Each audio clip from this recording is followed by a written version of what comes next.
Hello hi friends, KP crazy ವರ್ಡ್ಗೆ ಸ್ವಾಗತ ಸುಸ್ವಾಗತ. ಎಲ್ಲರೂ ಚೆನ್ನಾಗಿದ್ದೀರಾ ಅನ್ಕೊಳ್ತಾ ಇದ್ದೀನಿ.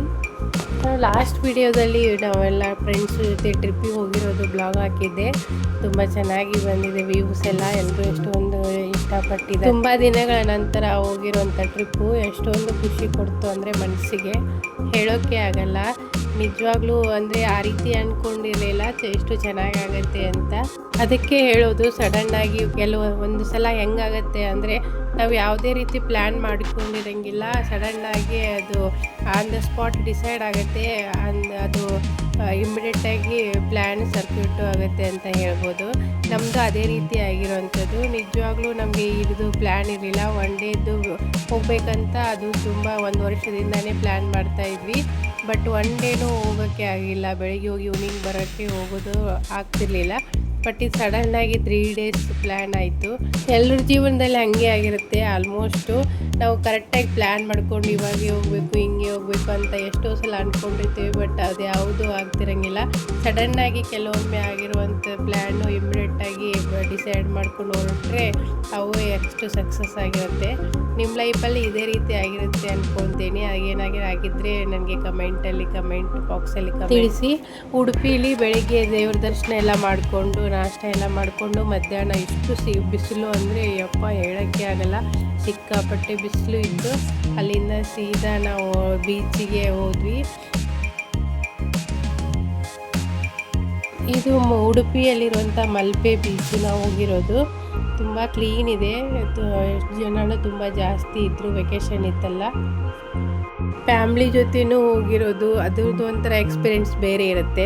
ಫ್ರೆಂಡ್ ಜೊತೆ ಹೋಗಿರೋದು ಅದು ಒಂಥರ ಎಕ್ಸ್ಪೀರಿಯೆನ್ಸ್ ಚೇಂಜ್ ಇರುತ್ತೆ. ಎಂಜಾಯ್ಮೆಂಟ್ ಆಯಿತು ತುಂಬ. ಅಂದರೆ ನೀರಲ್ಲಿ ಆಟ ಆಡಿದ್ವಿ. ನಾವು ಹೋಗಿರೋದು ಬೇಸಿಗೆ ಟೈಮಲ್ಲಿ. ಬಿಸಿಲು ಜಾಸ್ತಿ ಇದೆ ಅಂತ ಹೇಳಿದ್ನಲ್ಲ, ಎಷ್ಟು ಬಿಸಿಲಿತ್ತು. ಆ ಬಿಸಿಲಿಗೂ ಮಳೆ ಅಲ್ಲಿ ನಾವು ಬೀಚಲ್ಲಿ ನೀರಲ್ಲಿ ಇರೋದಕ್ಕೂ ಆಚೆ ಕಡೆ ಬರೋಕ್ಕೆ ಮನಸ್ಸಾಗ್ತಿರ್ಲಿಲ್ಲ. ಎಷ್ಟೊಂದು ಖುಷಿ ಆಗ್ತಾಯಿತ್ತು. ಹಾಗೆ ನೀರಲ್ಲಿ ಎಷ್ಟು ಹೊತ್ತು ಆದರೂ ನಾವು ಮಧ್ಯಾಹ್ನ ಹೋಗಿರೋದು ಮಸ್ತ್ ಎಂಜಾಯ್ ಮಾಡಿದ್ವಿ ಅಂತ ಹೇಳ್ಬೋದು. ತುಂಬ ಖುಷಿ ಆಯಿತು. ಮಕ್ಕಳಿಗೂ ನೀರಂದರೆ ತುಂಬ ಇಷ್ಟ ಅಲ್ಲ. ಅವರು ಮೇನ್ ಅಂದರೆ ಮಕ್ಕಳ ಸಂಬಂಧಿ ಹೋಗಿರೋದು. ಅವರು ಜಾಸ್ತಿ ಖುಷಿಪಟ್ಟರು. ನನ್ನ ಮಗ ಆಯಿತು, ಅವನ ಫ್ರೆಂಡ್ಸ್ ಮಕ್ಕಳು, ಅದು ಅವರು ಖುಷಿಪಟ್ಟಿದ್ದು ನೋಡಿ ನಮಗೂ ಇನ್ನೂ ಖುಷಿ ಆಯಿತು. ಎಲ್ಲರೂ ಸೇರಿ ಆಟ ಆಡಿ ಈವ್ನಿಂಗ್ ಮಟ್ಟ ಊಟ ಮಾಡಿದ್ದಿಲ್ಲ. ನಾವು ನಾಷ್ಟ ಮಾಡಿಕೊಂಡು ಸೀದಾ ಇಲ್ಲಿಗೆ ಬಂದಿದ್ವಿ. ಆಮೇಲೆ 4ರಿಂದ 5 ಗಂಟೆ ಆಗಿತ್ತು. ಆವಾಗ ಮತ್ತೆ ಫ್ರೆಶ್ ಆಗಿ ಇಲ್ಲಿಂದ ಹೋಗೋಕ್ಕೆ ಈಗ ಉಡುಪಿಯಿಂದ ನಾವು ಡೈರೆಕ್ಟ್ ಮುರುಡೇಶ್ವರಕ್ಕೆ ಹೋಗೋ ಪ್ಲ್ಯಾನ್ ಇಟ್ಕೊಂಡಿದ್ವಿ. ಮತ್ತು ಅಲ್ಲಿಯೇ ಹೋಗಿ ನೈಟ್ ಸ್ಟೇ ಆಗಿ ಬೆಳಗ್ಗೆ ಬೇಗ ದೇವ್ರ ದರ್ಶನ ಮಾಡಿಕೊಂಡು ಮತ್ತೆ ಅಲ್ಲಿಂದ ಬಿಟ್ಟರೆ ಆನ್ ದ ವೇ ಊರಿಗೆ ಹೋಗ್ಬೇಕಾದ್ರೆ ಏನೇನು ಬರುತ್ತೆ ಅದು ಹೋದ್ರಾಯ್ತು ಅಂತ ಪ್ಲ್ಯಾನ್ ಆಗಿತ್ತು. ಮಲ್ಪೆ ಬೀಚು ಉಡುಪಿಯಿಂದ 6 ಕಿಲೋಮೀಟರ್ ಆಗುತ್ತೆ. ನಿಮಗೆ ನಿಯರೇ ಅಂತ ಹೇಳ್ಬೋದು. ತುಂಬ ಕ್ಲೀನ್ ಇದೆ ಮತ್ತು ಎಂಜಾಯ್ಮೆಂಟ್ ತುಂಬ ಚೆನ್ನಾಗಿ ಮಾಡ್ಬೋದು. ಮಲ್ಪೆ ಬೀಚ್ ಬಗ್ಗೆ ಹೇಳೋದಂದರೆ ನೀವು ಉಡುಪಿಯಿಂದ 6 ಕಿಲೋಮೀಟ್ರ್ ಇದೆ, ನಿಯರ್ ಇದೆ, ಆರಾಮಾಗಿ ಹೋಗ್ಬೋದು. ತುಂಬ ಕ್ಲೀನ್ ಇದೆ. ಎಂಜಾಯ್ಮೆಂಟ್ ಮಾಡೋಕ್ಕೆ ತುಂಬ ಚೆನ್ನಾಗಿದೆ. ನೋಡ್ಕೊಂಡು ಬರೋಣ ಬನ್ನಿ ಅಲ್ಲೇನೇನಿದ್ದು, ಹೇಗೆ ಎಷ್ಟು ಜನ ಹೆಂಗೆ ಎಂಜಾಯ್ಮೆಂಟ್ ಮಾಡ್ತಾಯಿದ್ರು ಏನು ಅಂತ.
ಇಲ್ಲಿ ನನ್ನ ಫ್ರೆಂಡು ಕಪ್ಪಿ ಚಿಪ್ಪು ಅದರಲ್ಲಿ ಅಂದರೆ ಇವು ಮೂಮೆಂಟ್ ಆಗೋದು ತೋರಿಸ್ತಾ ಇದ್ಲು. ಇವೇ ಚಿಕ್ಕದಿದ್ದು ದೊಡ್ಡವಾಗುತ್ತೆ, ಅದರಲ್ಲಿ ಮುತ್ತೆಲ್ಲ ಇರುತ್ತಲ್ಲ ಕಪ್ಪಿ ಚಿಪ್ಪು, ಅದು ಸ್ಟಾರ್ಟಿಂಗ್ ಸಣ್ಣದಿದ್ದಾಗ ಹೆಂಗಿರುತ್ತೆ ಅಂತ ತೋರಿಸ್ತಾ ಇದ್ಲು. ಅದು ನೋಡಿದರೆ ಮೀನು ಹೆಂಗೆ ಮೂಮೆಂಟ್ ಆಗುತ್ತೆ ಹಂಗೆ ಸ್ವಲ್ಪ ಮೂಮೆಂಟ್ ಆಗ್ತಾಯಿತ್ತು, ಅದನ್ನೇ ನೋಡಿದ್ವಿ. ಟೈಮ್ ಹೆಂಗೆ ಹೋಗಿದ್ದೆ ಗೊತ್ತಾಗ್ತಾ ಇಲ್ಲ. ನಾವು ಹೋಗಿ ಆಟ ಆಡೋಕ್ಕೆ ಸ್ಟಾರ್ಟ್ ಮಾಡಿದವರು ಟೈಮು ಆಲ್ರೆಡಿ 4:30 ಹಿಂಗಾಗಿತ್ತು. ಮತ್ತು ಮುಂದಿನ ಪ್ಲೇಸೆಲ್ಲ ನೋಡೋಕ್ಕೆ ಲೇಟ್ ಆಗುತ್ತೆ ಅಂತ ಹೋಗಬೇಕಂತ ಇದು ಬಿಟ್ಟು, ಬಟ್ ನೀರು ಬಿಟ್ಟು ಹೋಗೋಕ್ಕೆ ಮನಸ್ಸಾಗ್ತಾ ಇರಲಿಲ್ಲ. ಅಷ್ಟು ಚೆನ್ನಾಗಿ ಎಂಜಾಯ್ಮೆಂಟ್ ಆಯಿತು, ಎಲ್ಲರೂ ನಾವು ಮಸ್ತ್ ಎಂಜಾಯ್ ಮಾಡಿದ್ವಿ. ಅಲ್ಲಿಂದ ನಾವು ಫ್ರೆಶ್ ಎಲ್ಲ ಆಗಿ, ಅಂದರೆ ಅಲ್ಲಿ ಸ್ವಲ್ಪ ಟೈಮ್ ತೊಗೋತು, ತುಂಬ ರಶ್ ಇತ್ತು.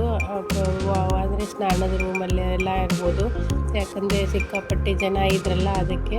ಅಲ್ಲಿಂದ ಹೋಗಬೇಕಾದ್ರೆ ಮುರುಡೇಶ್ವರಕ್ಕೆ ಆನ್ ದ ವೇ ಅಲ್ಲಿ 2-3 ಬೀಚ್ ಹತ್ತಿದ್ದು ಎಷ್ಟು ಚೆನ್ನಾಗಿತ್ತು. ಈವ್ನಿಂಗು ಸೂರ್ಯ ಮುಳುಗೋ ಟೈಮಲ್ಲಿ ನೋಡೋಕ್ಕೆ ಎಷ್ಟು ಚೆನ್ನಾಗಿತ್ತು ಅಂದರೆ ನಿಜವಾಗ್ಲೂ ಹೇಳೋಕ್ಕೆ ಆಗ್ತಿಲ್ಲ. ಮಧ್ಯಾಹ್ನ ಬಿಸಿಲಲ್ಲಿ ಅಷ್ಟು ಅಲ್ಲಿ ಸ್ವಲ್ಪ ಬಿಸಿಲಿಗೆ ಕೂಡೋಕ್ಕಾಗ್ತಿರಲಿಲ್ಲ. ಬಟ್ ಈಗ 6 ಗಂಟೆ ಸುಮಾರಿದು, 6 ಗಂಟೆ ಟೈಮಲ್ಲಿ ತಂಪು ಗಾಳಿ, ಈ ನೀರು, ಸೂರ್ಯ ಮುಳುಗೋದನ್ನೇ ನೋಡೋದು ಎಷ್ಟು ಚೆಂದ.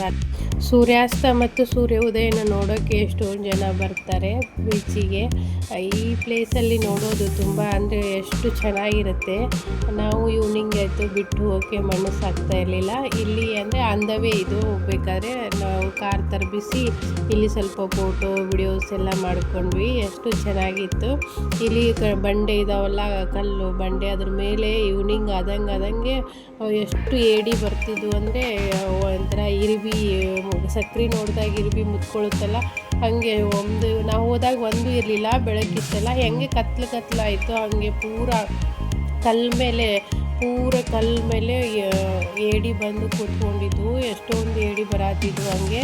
ನಾವು 1-2 ಏನೋ ಅಂದ್ಕೊಂಡಿದ್ವಿ, ಬಟ್ ಅದು ಹೆಂಗೆ ಕತ್ಲಾಗ್ತಾ ಇತ್ತಲ್ಲ ಹಂಗೆ ಪೂರ ಬಂದು ಈಗ ಕಲ್ಲೆಲ್ಲ ಖಾಲಿ ಕಾಣ್ತಿದ್ದಾವಲ್ಲ. ಆಮೇಲೆ ನೈಟು ಈವ್ನಿಂಗ್ ಕತ್ಲಾದ್ಮೇಲೆ ಪೂರದ ಮೇಲೆ ಏಡಿ ಕೂತ್ಕೊಂಡ್ಬಿಟ್ಟಿದ್ದು. ಅವ್ನು ನೋಡಿ ಸ್ವಲ್ಪ ಭಯ ಆಯಿತು, ಅದಕ್ಕೆ ಮತ್ತೆ ಸುಮ್ಮನೆ ಬಂದ್ವಿ. ಇಲ್ಲಾಂದ್ರೆ ಇನ್ನೂ ಅಲ್ಲಿ ಎಷ್ಟು ಚೆನ್ನಾಗಿತ್ತು ನೋಡೋಕ್ಕೆಲ್ಲ. ಅಲ್ಲಿಂದ ಪೂರ ನೀವು ಮುರುಡೇಶ್ವರಕ್ಕೆ ಹೋಗ್ಬೇಕಾದ್ರೆ ಆನ್ ದ ವೇ ಪೂರ ಈ ರೀತಿ ಎಲ್ಲಿ ನೋಡಿದ್ರು ನೀರು, ಸಮುದ್ರ ಮತ್ತು ನೇಚರು ಎಷ್ಟು ಚೆನ್ನಾಗಿರುತ್ತೆ ನೋಡೋಕ್ಕೆ.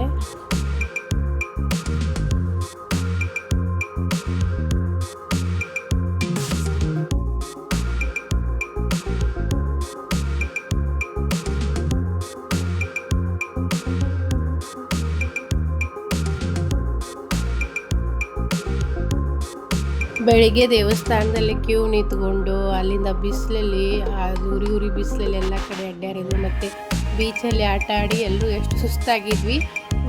ಆದರೆ ನಾವು ಪೂರ ಹೋಗ್ಬೇಕಾದ್ರೆ ಇದನ್ನು ಪ್ರಕೃತಿನ ನೋಡಿದಾಗ ಅಲ್ಲಿರೋದು ಎಷ್ಟು ಮತ್ತು ಹೋಗಬೇಕು, ಆಟ ಆಡಬೇಕು ಅಂತ ಮನಸ್ಸು ಬರ್ತಾಯಿತ್ತು.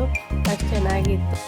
ನಾವು ಮುರುಡೇಶ್ವರ ರೀಚ್ ಆದಾಗ 7 ಗಂಟೆ ಆಗಿತ್ತು. ಅಲ್ಲಿ ಮತ್ತೆ ರೂಮ್ ಮಾಡಿದ್ವಿ ಮುರುಡೇಶ್ವರದಲ್ಲಿ.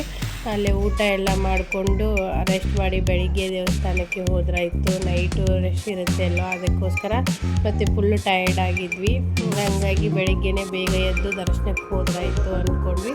ಮುರುಡೇಶ್ವರದಲ್ಲೂ ಬೀಚ್ ಇದೆ, ಬಟ್ ಅಲ್ಲಿ ಆಟ ಆಡಲಿಲ್ಲ ನಾವು, ಯಾಕಂದರೆ ಬೆಳಿಗ್ಗೆ 9 ಗಂಟೆ ಅಂದರೆ ಸಿಕ್ಕಾಬಟ್ಟೆ ಬಿಸಿಲಿತ್ತು. ಅದೆಷ್ಟು ಬಿಸಿಲಿತ್ತು ಅಂದರೆ ನಿಲ್ಲೋಕ್ಕೆ ಆಗ್ತಿರ್ಲಿಲ್ಲ. ಹಂಗಾಗಿ ಹಂಗೆ ದೇವರ ದರ್ಶನ ಮಾಡ್ಕೊಂಡು ಬಂದ್ವಿ. ಮುಂದಿನ ವಿಡಿಯೋದಲ್ಲಿ ಇದೆ ಅದರ ದೇವರ ದರ್ಶನಕ್ಕೆ ಹೋಗಿರೋದು. ಈಗ ನೈಟ್ ಊಟ ಮಾಡುತ್ತಿರೋದು. ಈಗ ಒಂದು ಹೋಟೆಲ್ಗೆ ಹೋಗಿದ್ವಿ ಮುರುಡೇಶ್ವರದಲ್ಲಿ. ಅವ್ರ ಕ್ವಾಂಟಿಟಿ ಎಷ್ಟು ಕಡಿಮೆ ಕೊಡ್ತಿದ್ರು ಅಂದರೆ, ರೈಸ್ ಅಂದರೆ ಒಂದು ಬೌಲು, ನಾವು ಚಟ್ನಿ ಎಲ್ಲ ಹಾಕ್ಕೊಡ್ತಿದ್ದೇವೆಲ್ಲ ಇಡ್ಲಿ ಜೊತೆ, ಅಂಥದ್ರಲ್ಲಿ ಬೌಲಲ್ಲಿ ರೈಸ್ ತೊಗೊಂಡು ಬರ್ತಾಯಿದ್ರು. ಅದು ಯಾರಿಗೂ ಸಾಲ್ತಾನೇ ಇರಲಿಲ್ಲ. ನಮ್ಮದು ಊಟ ಹಗಲಿನೂ ಅಷ್ಟೊಂದು ಕರೆಕ್ಟಾಗಿ ಆಗಿರಲಿಲ್ಲ. ಎಲ್ಲರೂ ಊಟ ಹಚ್ಕೊಂಡು ಹೋಗಿದ್ವಿ, ಬಟ್ ಕ್ವಾಂಟಿಟಿ ತುಂಬ ಕಡಿಮೆ ಅಂದರೆ ಕಡಿಮೆ. ಬೇರೆ ಕಡೆ ಎಲ್ಲ ಹೋದಾಗ ಊಟದ್ದೆಲ್ಲ ಎಷ್ಟು ನಾವು ಆಗುತ್ತೆ ಅಲ್ವಾ, ಒಂದೊಂದು ಹೋಟೆಲಲ್ಲೆಲ್ಲ ಎಷ್ಟು ಚೆನ್ನಾಗಿ ಕೊಡ್ತಾರೆ. ಇಲ್ಲಿ ನಾವು ಕೇಳಿ ತಗೊಂಡ್ರು ಅವರು ಕೊಡೋದು ಈ ಕಡೆ ಮಕ್ಕಳಿಗೂ ಆಗ್ತಿರ್ಲಿಲ್ಲ, ನಮಗೂ ಆಗ್ತಿರ್ಲಿಲ್ಲ. ಅದು ರೇಟು ನೋಡಿದರೆ ಸಿಕ್ಕಾಪಟ್ಟೆ ಇರುತ್ತೆ. ಅದ್ರ ತಕ್ಕ ಕ್ವಾಲಿಟಿ ಕೂಡ ಇದ್ದರೆ ಎಷ್ಟು ಚೆನ್ನಾಗಿರುತ್ತೆ. ಒಂದೊಂದು ಹೋಟೆಲಲ್ಲಿ ಎಷ್ಟು ಚೆನ್ನಾಗಿ ಮೇಂಟೈನ್ ಮಾಡಿರ್ತಾರೆ, ಒಂದೊಂದು ಹೋಟೆಲಲ್ಲಿ ಎಷ್ಟು ಇದಾಗುತ್ತೆ. ಇಲ್ಲಿ ನಮಗೆ ಈ ಹೋಟೆಲಲ್ಲಿ ಆಯಿತು. ಟೇಸ್ಟ್ ಚೆನ್ನಾಗಿತ್ತು, ಬಟ್ ಅವರು ಕೊಡೋದು ಕ್ವಾಂಟಿಟಿ ತುಂಬ ಅಂದರೆ ತುಂಬ ಕಡಿಮೆ ಇತ್ತು. ರೇಟಿಗೆ ಅದಕ್ಕೆ ನೋಡಿದರೆ ಎಷ್ಟು ಅಜಗಜಾಂತರ ವ್ಯತ್ಯಾಸ ಅಂತ ಹೇಳ್ಬೋದು. ಬಟ್ ಏನು ಮಾಡೋಕ್ಕಾಗಲ್ಲ, ಆಚೆ ಕಡೆ ಹೋದಾಗ ತಿನ್ನಬೇಕು ಅದಕ್ಕೋಸ್ಕರ ಇವಾಗ ಟೂರಿಸ್ಟ್ ಪ್ಲೇಸಲ್ಲೆಲ್ಲ ಆಲ್ಮೋಸ್ಟ್ ಹಾಗೆ ಇರುತ್ತೆ. ಬಟ್ ಆದರೂ ದುಡ್ಡಿಗೆ ಕೊಡೋಷ್ಟು ಸ್ವಲ್ಪನಾದರೂ ಅವರು ದುಡ್ಡಿಗೆ ನಾವೆಷ್ಟು ಪ್ರೈಸ್ ಇರುತ್ತೆ ಅದ್ರ ತಕ್ಕ ಸ್ವಲ್ಪ ಕೊಡಬೇಕು. ಅವ್ರು ಕೊಡೋಂಥ ರೈಸು ಯಾರಿಗೂ ಸಾಲ್ತಿರಲಿಲ್ಲ. ಒಬ್ಬರು ಒಂದು 4 ಬೌಲ್ ತೊಗೋಬೇಕೇನೋ ಹಂಗೆ ಇತ್ತು. ಇನ್ನೂ ಯಾರೆಲ್ಲ ಚಾನಲ್ ಸಬ್ಸ್ಕ್ರೈಬ್ ಮಾಡ್ಕೊಂಡಿಲ್ಲ ಪ್ಲೀಸ್ ಇವಾಗಲೇ ಸಬ್ಸ್ಕ್ರೈಬ್ ಮಾಡ್ಕೊಳ್ಳಿ. ಬಾಜು ಇರೋಂಥ ಬೆಲ್ ಐಕನ್ನ ಕ್ಲಿಕ್ ಮಾಡಿ, ಅಂದರೆ ನಾನು ಹಾಕುವಂಥ ಎಲ್ಲ ವಿಡಿಯೋಗಳ ನೋಟಿಫಿಕೇಷನ್ ನಿಮಗೆ ಬರುತ್ತೆ. ಮತ್ತು ಮುಂದಿನ ವಿಡಿಯೋದಲ್ಲಿ ಮುರುಡೇಶ್ವರದಲ್ಲಿ ಯಾವ ರೀತಿ ದೇವ್ರ ದರ್ಶನ ಆಯಿತು ಏನಂತ ಹಾಕ್ತೀನಿ. Thank you for watching.